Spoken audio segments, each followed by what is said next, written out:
मुखमा बिहान उठेदेखि जपना नै प्रचण्ड माधव नेपाल प्रचण्ड माधव नेपाल प्रचण्ड माधव नेपाल भन्दा केही पनि छैन। राति सपनामा नि बर्बर आएर बिउदा पनि माधव नेपाल माधव नेपाल माधव नेपाल भन्दै केपी ओली जिन्दाबाद केपी बा जिन्दाबाद भन्छ। त्यो मान्छे त्यो पार्टीमा अट्ने अर्थात् अर्को शब्दमा भन्दा पार्टी अध्यक्ष नभइकन सम्पूर्ण पार्टीको अध्यक्ष नभइकन गुटको अध्यक्ष बन्न थाले। आफ्नो घरको बाउलाई बेवास्ता गर्नेहरू अर्कोतिर बा भन्दै झुण्ड बनाएर बुरुक उफ्रिन थाले। केपीले समाजवाद विरोधी आन्दोलन गर्यो, केपी वामपन्थी आन्दोलनलाई ध्वस्त पार्यो। विभिन्न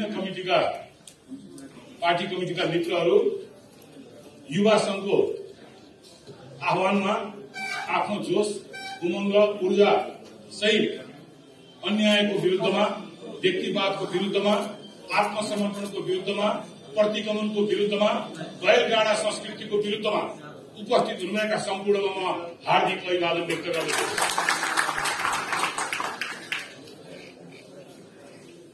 यहाँहरूलाई थाहै छ, मैले विषय सुरु गर्दा सुरुवातमा हामी किन यो स्थितिमा आइपुग्यौं।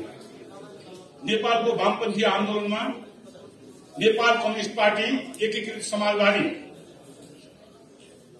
तपाईहरूको अघिल्तिर किन उपस्थित हुनु पर्यो, यो गठन प्रक्रियामा हामी किन जानु पर्यो भन्ने कुरा मैले 2 लाइन यहाँ अवश्य भन्नुपर्छ। विश्वका कम्युनिस्ट आन्दोलन जसरी विकास भए त्यसै गरी नेपालमा 2006 सालमा पुष्पलालले कम्युनिस्ट आन्दोलनको बीजारोपण गर्नुभयो। त्यही आन्दोलनलाई उतार चढाव गर्दै विभिन्न जंगारहरू पार गर्दै त्यो आन्दोलनलाई अगाडि बढ्ने क्रममा विभिन्न पार्टीहरू विभिन्न बेलामा नेपालको प्रमुख वामपन्थी दलको रूपबाट स्थापित भए। एक समय कमरेड पुष्पलालको पार्टी नेपाल व्यापी रूपबाट एक छत्र थियो। घटनाक्रमले विभिन्न कारणले गर्दा ती पार्टीमा फुट आउने क्रममा एक समय मसाल भन्ने मोहन विक्रमको पार्टी यो नेपालको कम्युनिस्ट आन्दोलनमा बलियो पार्टीको रूपबाट उपस्थित थियो। त्यसपछि एउटा बिन्दुमा नेपाल कम्युनिस्ट पार्टी कोअर्डिनेसन केन्द्र माले हुँदै नेकपा एमाले एउटा प्रमुख पार्टीको रूपबाट स्थापित भएको थियो। त्योभन्दा पछि फेरि एउटा बिन्दुमा नेपाल कम्युनिस्ट पार्टी माओवादी केन्द्र नेपालको मूल कम्युनिस्ट धार हो कि भन्ने ढंगबाट 64 सालतिर स्थापित हुन पुगेको थियो। फेरि क्रमशः हाम्रा निष्ठा, हाम्रा सही विचार, नेताहरूको सही आचरण यही कारणले गर्दाखेरि नेकपा एमाले फेरि नेपालको मूल कम्युनिस्ट आन्दोलनको धारमा आइरहेको थियो र त्यो आन्दोलनलाई 2028 सालदेखि निरन्तर 48 सालको बहुदल आउने बेलासम्म र त्यस पश्चात पनि नेतृत्व गर्ने कमरेडहरू हुनुहुन्थ्यो। कमरेड माधव कुमार नेपाल, झलनाथ खनाल, सीपी मैनाली जो अहिले हामीसँग हुनुहुन्न, मुकुन्द न्यौपाने, अमृत कुमार बोहरा लगायतका नेताहरू त्यो आन्दोलनलाई कम्युनिस्ट पार्टीलाई जम्मा 5-7 जना भएको कम्युनिस्ट पार्टीलाई अहिले नेपालको यत्रो उस्तै पर्यो भने अर्को शब्दमा भन्ने हो भने कम्युनिस्ट साम्राज्य खडा गर्ने पार्टीको रूपबाट विकसित हुँदै गएको थियो।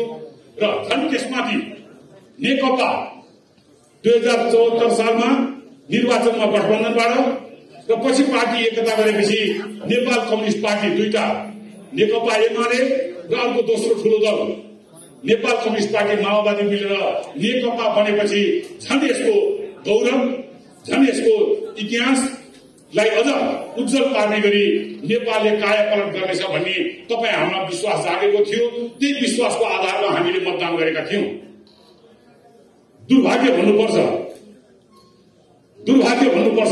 कम्युनिस्ट आन्दोलनमा केपी ओली नामका एकजना धुन्धकारी पार्टी अध्यक्षमा आइपुगे। म यसकारण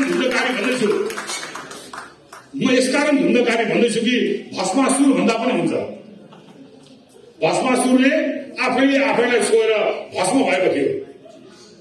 म यसकारण धुन्धकारी भन्दैछु कि उनको हातमा आएको नेतृत्वमा सम्पूर्ण झलनाथजी, माधवजीहरू लगायतका अघि मैले नाम लिएका अनेकौं कमरेडहरू र तपाईँ हामीले रगत पसिनाले बनाएको पार्टी उनको नेतृत्वमा पुगेपछि पार्टी नीति प्रधान होइन नेता प्रधान बन्न थाल्यो, विचार प्रधान होइन व्यक्ति प्रधान बन्न थाल्यो।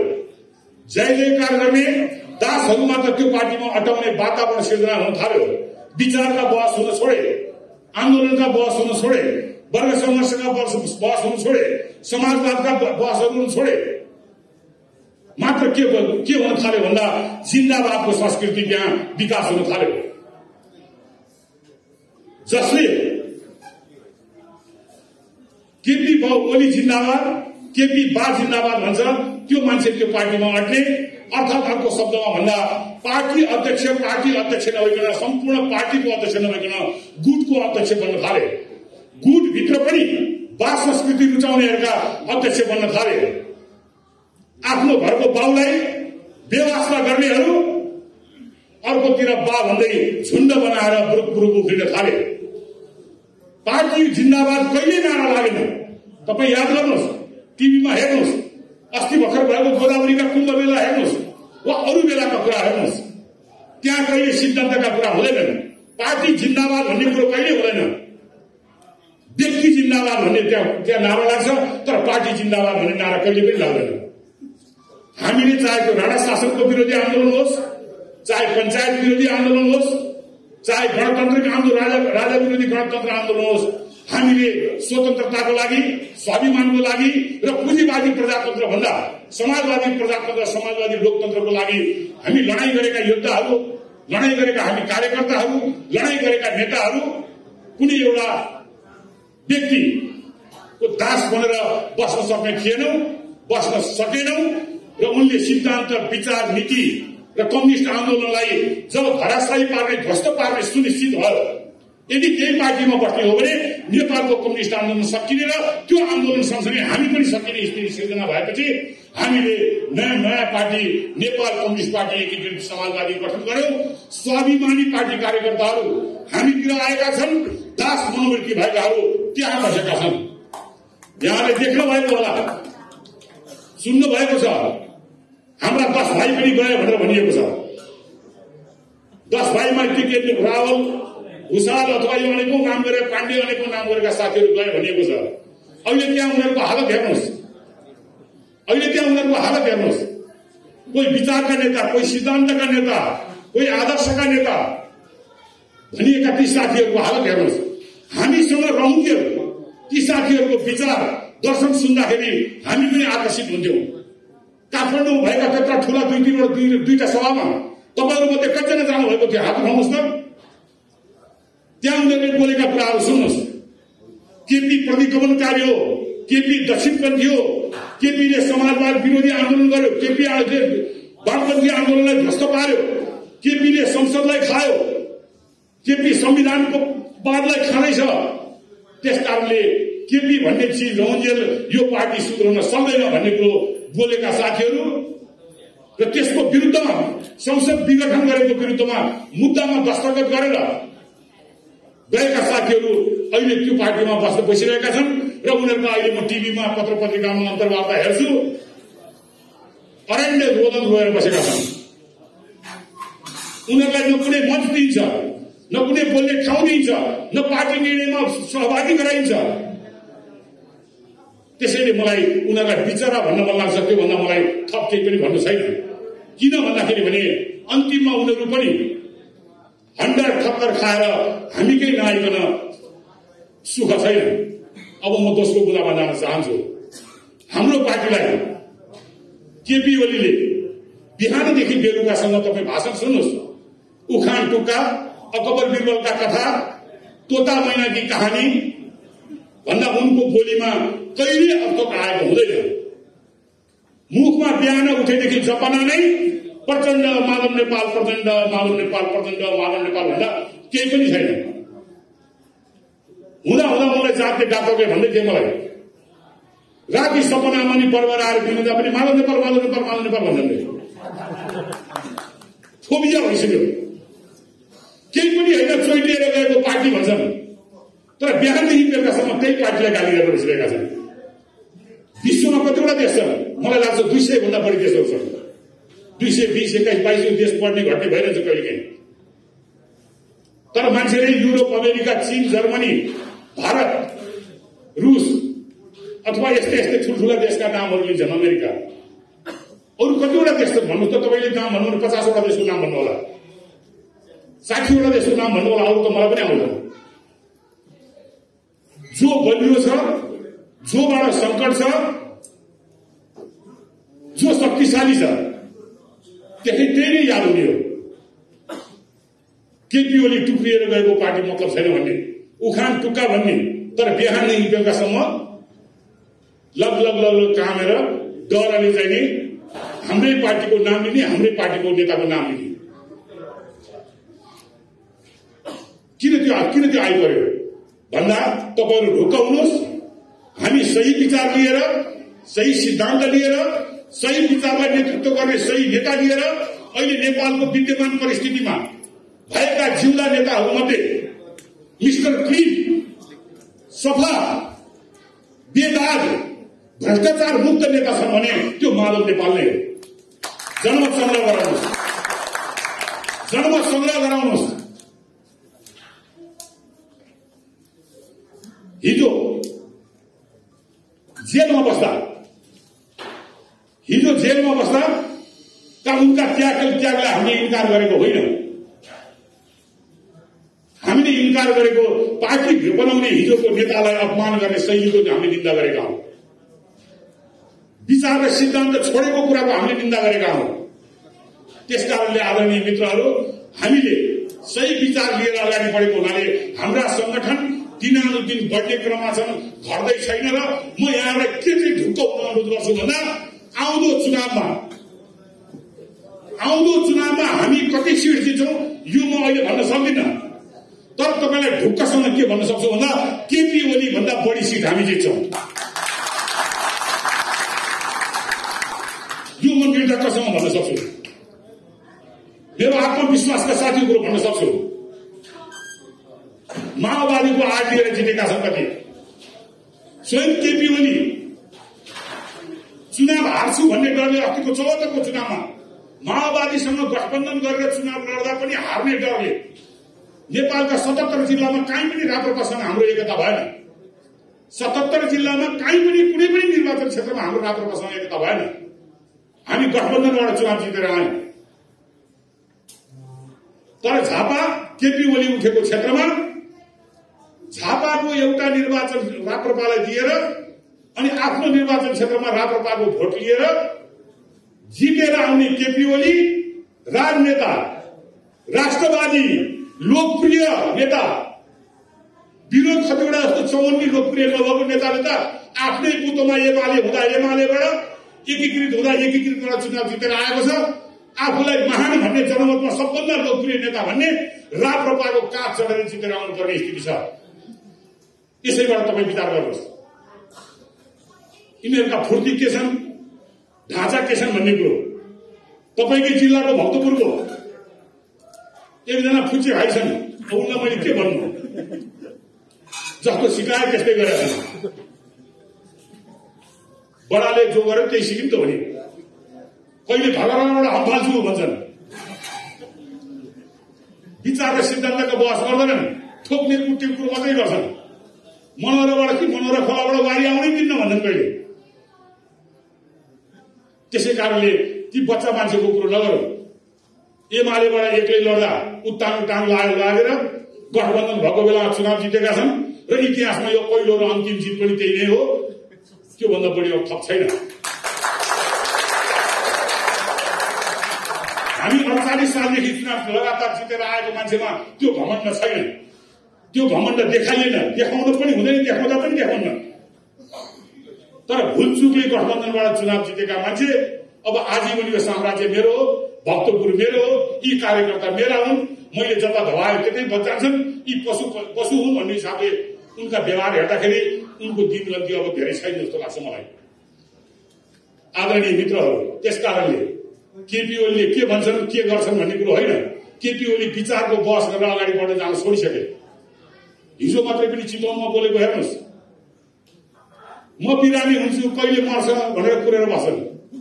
म बिरामीबाट सत्य भएर आउँछु भनेर मुख लाउँछन् रे। अब हुँदा मान्छेको भावना, सेन्टिमेन्ट मलाई मरोस् भनेर सरापेर बसिरहेको छन् तिनीहरू भन्ने यस्ता यस्ता चाहिँ एकदम के भन्ने के बचकना कुराहरू केपी कहिले मर्ला भनेर कुरेर बसेका छन्। यस्ता यस्ता चाहिँ बचकना कुरा एउटा पार्टी अध्यक्ष जस्तो मान्छे, पूर्व प्रधानमन्त्री भएको मान्छे, हिजो हामीले पनि काम गरेको एमाले जस्तो पार्टीको अध्यक्ष भएर बसेको मान्छे अहिले जनतालाई आकर्षित गर्नको लागि आफ्ना नीति कार्यक्रमहरू दिन नसकेर अब भावनात्मक कुराहरू, झरेको पात, बोल्टु खुस्क्यो, कुहिएको फर्सी, मलाई मरोस् भन्छन्, ल भन्नुहोस् त मलाई मरो भए हुन्छ, राम्रो हुन्छ त भन्ने यो ढङ्गबाट सहानुभूति लिएर पार्टी बचाउने, पार्टी टिकाउने चक्करमा लागेका छन्। अनि गिनिस बुकमा नाम लेखाउनु पर्छ भनेका छन्। गिनिस बुकमा एकैचोटि 376 वटा अस्पताल उद्घाटन गर्ने को? त्यो मै हो। मेरो गिनिस बुकमा नाम लेख्नुपर्छ। एकैचोटि कतिवटा सडक उद्घाटन गर्ने को? त्यो म, मेरो नाम उद्घाटन गर्नुपर्छ। दुईचोटि किडनी फेरेर बाँचिरहेको मान्छे को? त्यो म, मेरो नाम गिनिस बुकमा लेख्नुपर्छ। तर त्यो बेला उनले के भन्दैन भन्दा एकै कार्यकालमा दुईचोटि संसद भङ्ग गर्ने को? त्यो भन्दैनन्। बल्ल बल्ल लोकतन्त्र ल्याएर दुईवटा संविधान सभाबाट बनाएको संविधानलाई कचाकुचुक पार्ने को? त्यो उनी भन्दैनन्। राष्ट्रपति जस्तो गरिमामय संस्थालाई प्रधानमन्त्री कार्यालयको सचिवालयको पिउन जस्तो बनाएको कसले भन्दा त्यो कुरो उनी भन्दैनन्।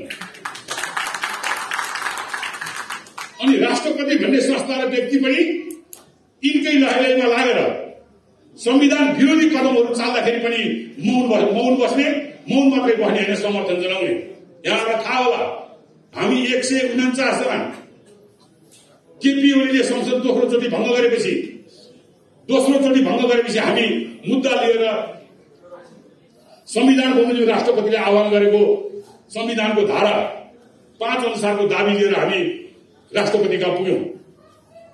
कोभिड लागेको हुनाले 15-20 जना मात्रै साथीहरू जानुभयो। शेरबहादुर देउवा, माधव नेपाल प्रचण्ड, उपेन्द्र यादव सहितका 20-25 जना साथीहरू जानुभयो। तर त्यो हाम्रो दस्तखतलाई राष्ट्रपतिले, प्रधानमन्त्रीले के देखे भन्दा यबाट समाचारपट्टि व्यक्ति कागजमा कता कता केरमेर गरेर ल्याएको सही रहेछ, नक्कली सक्कली रहेछ भनेर मिल्काइदिएर केपी ओलीलाई नै प्रधानमन्त्री हुने गरी राष्ट्रपतिले निर्णय गरे। त्यो हाम्रो दस्तखत हेर्ने बेलामा राष्ट्रपतिको आँखामा फुलो परेको थियो कि चस्मा लाउन बिर्सिन्, मलाई शंका लाग्छ। यदि उनले त्यसो नगरेको भए हामी अदालत जान पर्दैन थियो। अहिले परमादेशको सरकार भनेर उनीहरू कराइरहेको सुन्छु म। यदि राष्ट्रपतिले त्यो हाम्रो सक्कली सिग्नेचरलाई नक्कली नदेखेको भए हामी परमादेशको लागि अदालत जान पर्दैन थियो। संविधानलाई ठिक ट्र्याकमा ल्याउनको लागि अदालत जान पर्दैन थियो। गणतन्त्रलाई ठिक बाटोमा जोडाउनको लागि हामी अदालत जान पर्दैन थियो। जब राष्ट्रपतिले आफ्नो गर्नुपर्ने कर्तव्य गरेनन्, त्यसपछि हामी सशरीर 146 जना सर्वोच्च अदालतको सीसी क्यामेराको अगाडि प्रधान न्यायाधीशले देख्ने गरी हामीले दनादन दस्तखत गर्यौं संसद पुनर्स्थापनाको लागि र हामी नयाँ सरकार दिन सक्छौं भनेर हामीले दस्तखत गर्यौं। त्यसपछि यी साइबर सेलका गोली बन्द भयो।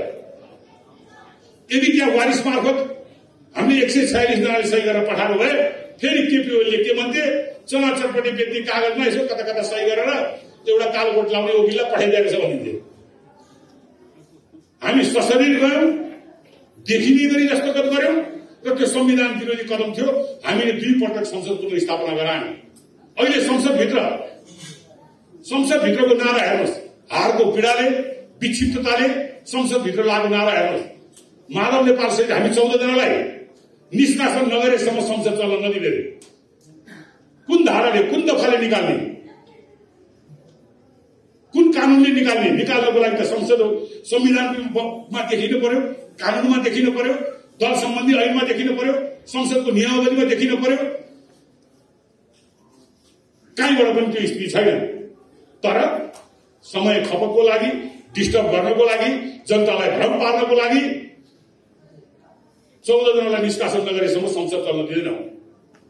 संसदबाट निष्कासन पर्ने त उनीहरू थियो। हामी दुई चोटि लडेर संसदमा आएका मान्छे निष्कासित हुनुपर्ने, दुई चोटि संसदको हत्या गर्ने केपी ओली चाहिँ संसदमा बस्ने हुन्छ?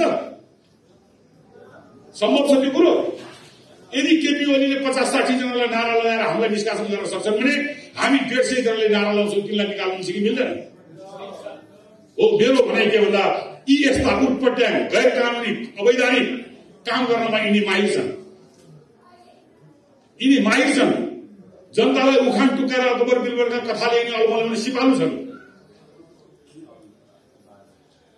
त्यसैले आदरणीय मित्रहरू, हामीले अहिले जुन यो पार्टीमा हामी बसेका छौँ यसलाई मजबुत बनाउनतिर लागौँ। इतिहासमा पार्टी बलियो र कमजोर भन्ने कुरो हुन्छ। विद्रोह हामीले गरेकोमा पार्टी फुटेको पार्टी कहिले पनि अगाडि बढेको छैन भनेर उदाहरण वामदेवलाई दिने गर्छन्। वामदेवलाई उदाहरण दिने गर्छन्। त्यो स्थिति होइन अहिले। यो अहिले त्यो स्थिति होइन। जब विचलन आउँछ, विचारमा विचलन, व्यवहारमा विचलन, नीति निर्माणमा विचलन आउँछ, त्यस बेलामा विद्रोह योभन्दा पहिला पनि भएका छन्। रायमाझी महासचिव चुनिएका थिए, त्यो बेलाका कम्युनिस्ट नेतृत्वले विद्रोही गरेको हो। झापा आन्दोलन जुन हामी झापाली भन्छौँ, जुन माले एमाले हामीले भनेका छौँ, त्यो विद्रोह गरेर नै पार्टी बढेर अहिले नेपाल व्यापी पार्टी बढेको हो। मोहन विक्रमसँग माओवादीले प्रचण्डले विद्रोह गरेर नै यो आकारका पार्टी बनाएका हुन्। त्यसकारणले के विषय र के मुद्दामा विद्रोह भएको त्यसले निर्धारण गर्छ पार्टी कहाँ जान्छ, कसरी जान्छ भन्ने कुरो। यहाँ हल्ला चलाइरहेछ। विद्रोह गरेको पार्टीले जित्दैनौ वामदेव हेर्न भन्ने त्यो स्थिति होइन कमरेडहरू।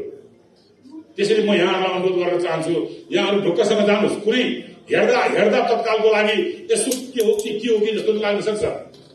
कहिलेकाहीँ केपी ओलीले यो बर्खाको बेलामा खोलाका किनारमा, पोखरीका किनारमा ट्याउ गर्दा यत्रो गर्दन फुलाएको देख्दाखेरि ओहो निकै ठुलो पो हो जस्तो लाग्न सक्छ। त्यो होइन। जनताले बनाएर ठुलो बनाएको चिज हो। माया र जोगाउन नसकेपछि त्यो खिँदै जान्छ। जसरी मैले हिजो अस्ति ठुलो पार्टीहरू क्रमशः मोहन विक्रमजीको पार्टी कहाँ के स्थिति भयो, पुष्पलालजीको पार्टी के स्थिति भयो भनेर मैले उदाहरण दिएँ। अब अहिले केपी ओलीको त्यही स्थिति जाने हो। किन भन्दा उनी शाही कम्युनिस्ट भइसके, शाही समाजवादी भइसके। उनी गणतान्त्रिक र लोकतान्त्रिक शक्तिसँग उनको दुश्मनी छ। जो गणतन्त्र र लोकतन्त्र विरोधी छ तिनीहरूसँग माया प्रेम छ। हेर्नुहोस् त, अस्तिको मन्त्रीमण्डलमा 12 कि 11 जना उपेन्द्र महतोको पार्टीलाई, राजेन्द्र महतोको पार्टीलाई स्थान दिएको थियो। राति 12 बजे, 1 बजे, 2 बजे गोयलसँग भेट हुन्छ। यसमा के देखिन्छ भन्दा उनको बाटो गलत दिशातिर गइरहेको हुनाले जनताले बनाइदिएको व्यक्तित्व जनताले नै फेरि खस्काइदिन सक्छन्। तपाईँको यो जिल्लाको नेताको स्थिति पनि त्यही हो। एकचोटि एउटा जोगी कहाँ, तपस्वी कहाँ एउटा मुसो दौड्दै आएछ। के भयो भन्दा मलाई बिरालोले रखट्यो। मलाई भन्छ किन, के गर्नु त भन्दा मलाई बिरालो बनाइदिनुहोस् भन्छ। तथास्तु भने बिरालो बनाइदियो। फेरि बिरालो पनि रुँदै कराउँदै आयो। के भयो भनेर मलाई कुकुरले रखट्यो भने, ल तथास्तु कुकुरै बनाइदियो। कुकुर रुँदै कराउँदै आयो। फेरि के भयो भने मलाई बाघले रखट्यो, मलाई बाघ बनाइदियो भने बाघ बनाइदियो। सँगै बसिरहेको थियो। बिस्तारै चाड्दै गएपछि छालामा अलिअलि खसेपछि रगत आयो। त्यो तपस्वीले थाहा पायो। यस्तो धकेलेर जा भन्न गयो त मर्र गरे। फेरि जा भने मर्र गरे। त्यसले के बिर्स्यो भन्दा यो बाघ मलाई बनाउने यही तपस्वी हो भन्ने कुरो उसले बिर्स्यो। त्यसपछि उसले अति नै गरेपछि पुनः मुसीको भव, फेरि मुसा भइहाल्यो भन्यो। पुच्छर हल्लाउँदै हिँड्यो। केपी ओलीको आउँदो दिन पुनः मुसीको भव हो। केपी ओलीकै पुनः मुसीको भवपछि तपाईँको यो जिल्लाको गान्धी नेताको के कुरा गर्ने?